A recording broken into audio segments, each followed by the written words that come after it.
Hello everyone, मैं Anita Thakur. Welcome to my YouTube channel. और आज हम लोग करने वाले हैं class 11th political science chapter 1 जो है बुक बी का, उसको डिस्कस करेंगे। तो लास्ट टाइम हम लोगों ने ट्रेडिशनल डेफिनेशंस पढ़ी थी पॉलिटिकल साइंस की, तो आज हम लोग मॉडर्न डेफिनेशंस पढ़ेंगे पॉलिटिकल साइंस की कि मॉडर्न थिंकर्स के अकॉर्डिंगली पॉलिटिकल साइंस जो है वो क्या है।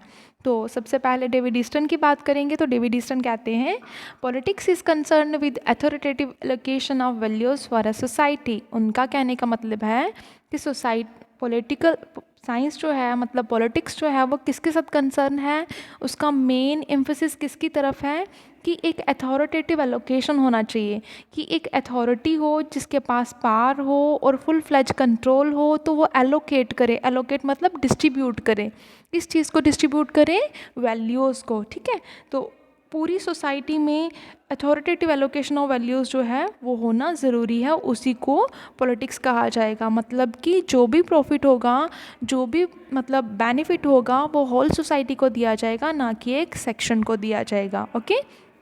नेक्स्ट, हरोल्ड लासवेल जो है वो कहते हैं पॉलिटिक्स इज़ अ पॉलिटिक्स जो है वो एक ऐसी स्टडी है जिसमें हम लोग शेयर करते हैं, शेप करते हैं। किसको शेयर और शेप करते हैं? पावर को, जो कि मिनिस्ट्री के पास होती है। और ये किसके साथ कंसर्न है? ये कंसर्न है कि किसको क्या मिला, क्यों मिला, कौन इसको होल्ड कर रहा है, कब मिला और कैसे मिला। ये सारी चीज़ें जो हैं ये पॉलिटिक्स में स्टडी करी जाती हैं।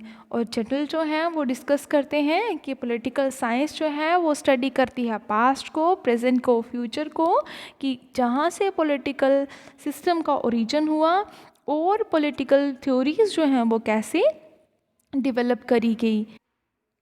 और उसके बाद यहाँ पर बताया गया है कि कंक्लूज़न में क्या बताया गया है। जब हम लोग कंक्लूड करेंगे, इसके फाइनल रिजल्ट पे पहुँचेंगे, तो हमें ये पता चलता है कि पॉलिटिकल साइंस एक ऐसी स्टडी है जहाँ पर हम लोग स्टेट की बात करते हैं, स्टेट की पावर्स की बात करते हैं, स्टेट में कौन कौन से मिनिस्टर्स होते हैं, उनके कौन इलेक्शन कंडक्ट करवाता है, उनका टाइम पीरियड कितना होता है, किस तरह की उनके पास एमरजेंसी पावर्स है, वॉटएवर, इस तरह की चीज़ें, और गवर्नमेंट से रिलेटेड भी सारी चीज़ें इसमें डिस्कस करी जाती हैं। और एंशियंट टाइम से कि एंशियंट टाइम में स्टेट की क्या वर्किंग थी और गवर्नमेंट की क्या वर्किंग थी, वो सब हम लोग इसमें स्टडी करते हैं।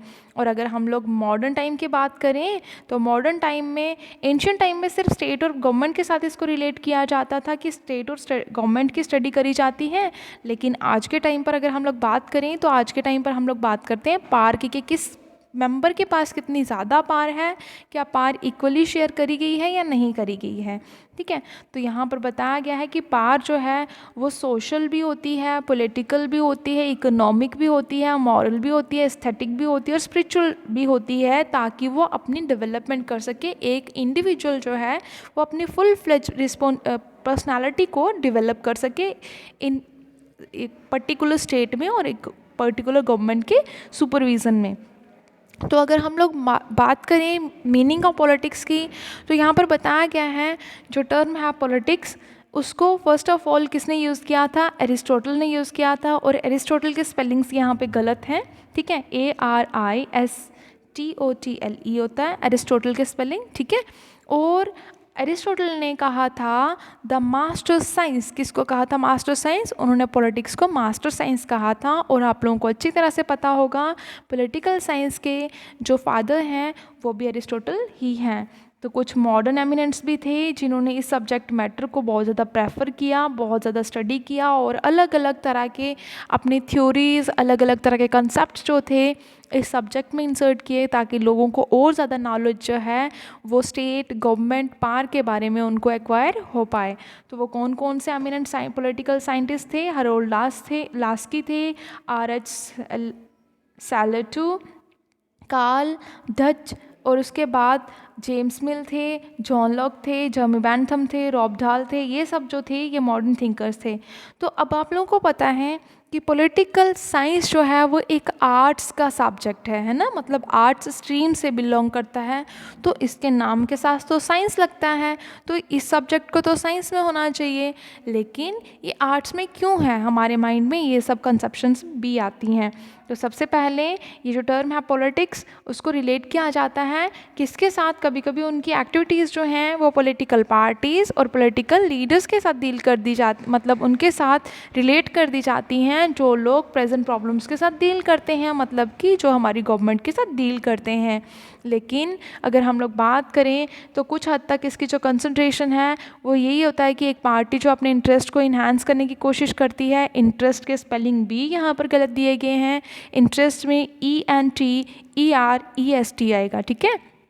उसके बाद यहाँ पर बताया गया कुछ तरह से सॉल्यूशंस जो हैं वो स्टेट को मिलती हैं जब वो प्रॉपरली उनके डेलिब्रेशन, मतलब जो डेलिब्रेटिव फील्ड से लोग बिलोंग करते हैं, लाइक पार्लियामेंट के मेंबर्स जो होते हैं वो डिस्कशन करते हैं, कन्फ्रंटेशंस होती है, बहुत सारी पार्टीज़ का आमना सामना हो जाता है, वहाँ पर उनकी झड़प तक हो जाती है।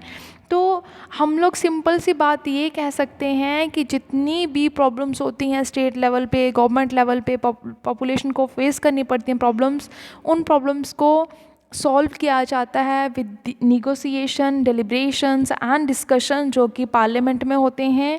और हम लोग सिंपल सी बात यही आती है कि पॉलिटिकल साइंस को आर्ट क्यों कहा जाता है, क्योंकि ये एक ऐसी कला है, हमें ये सिखाया जाता है, हमें ये बताया जाता है कि गवर्नमेंट को कैसे रन करना है, गवर्नमेंट को कैसे चलाना है।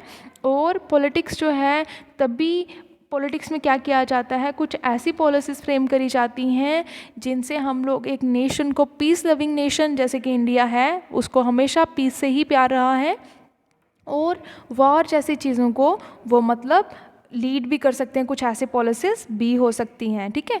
और उसके बाद आगे, politics is an science, politics एक साइंस कैसे है, जब हम लोग क्लेम करते हैं कि पॉलिटिक्स एक साइंस है तो हम लोग के सामने एक बहुत बड़ा चैलेंज आता है कि ये कहीं ना यहाँ पर ऐसे सब्जेक्ट ही नहीं है जिन, जैसे कि फिज़िकल सब्जेक्ट, फिज़िकल साइंसेस होगी या नेचुरल साइंसेस होगी, जिससे हम लोग क्या करते हैं, जिनको प्रैक्टिकली हम लोग लैब्स में जाके मतलब डन करते हैं।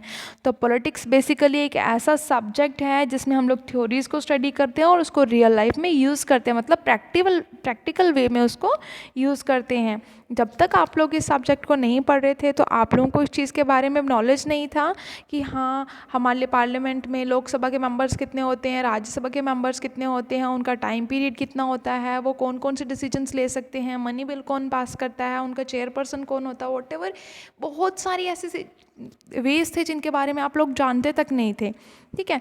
तो आप लोगों को, अगर हम लोग बात करें कि एक साइंस जो सब्जेक्ट होता है उसमें हम लोग नॉलेज गेन करते हैं थ्रू ऑब्जर्वेशंस और एक्सपेरिमेंट करते हैं या क्रिटिकली उनको टेस्ट करते हैं, है ना। एक सिस्टमेटिक स्टडी करी जाती है, एक जनरल प्रिंसिपल्स होते हैं उसके, जिनके अकॉर्डिंगली लैब्स में जाके आप लोग किसी भी तरह की मतलब केमिकल्स के साथ कोई भी इक्वेशंस एंड ऑल वो करते हो वहाँ पर आप लोग।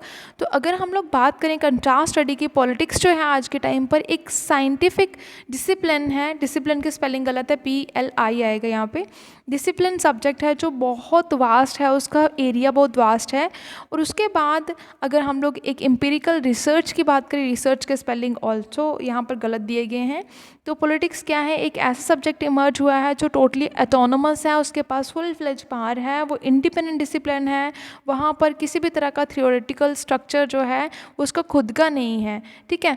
तो इसमें हम लोग ये बोल सकते हैं कि ये सब्जेक्ट जो है वो हमारे लिए इतना वास्ट है कि जिससे हम लोग बहुत सारी प्रॉब्लम्स को क्या कर सकते हैं, सॉल्व कर सकते हैं, जिनको कौन सॉल्व करता है, स्टेट और गवर्नमेंट को सॉल्व करने को मिलती हैं। और यहाँ पर कुछ ऐसे और वेज बताए गए हैं कि पॉलिटिक्स जो है वो किसके साथ डील करती है और क्या स्टडी करती है, लेटेस्ट इशू जो होंगे, ठीक है।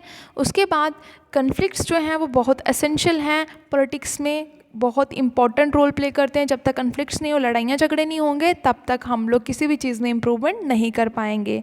और पॉलिटिक्स में कुछ सोशल इश्यूज़ भी आते हैं, और आल्सो हम लोग ये कह सकते हैं कि इसमें इंटरेस्ट ग्रुप, प्रेशर ग्रुप्स और पावर रिलेटेड बहुत सारे ऐसे ग्रुप्स आते हैं जिनमें बहुत सारे क्लैशेस भी होते हैं। आई होप आप लोगों को समझ में आया होगा। Thanks for listening and stay blessed always.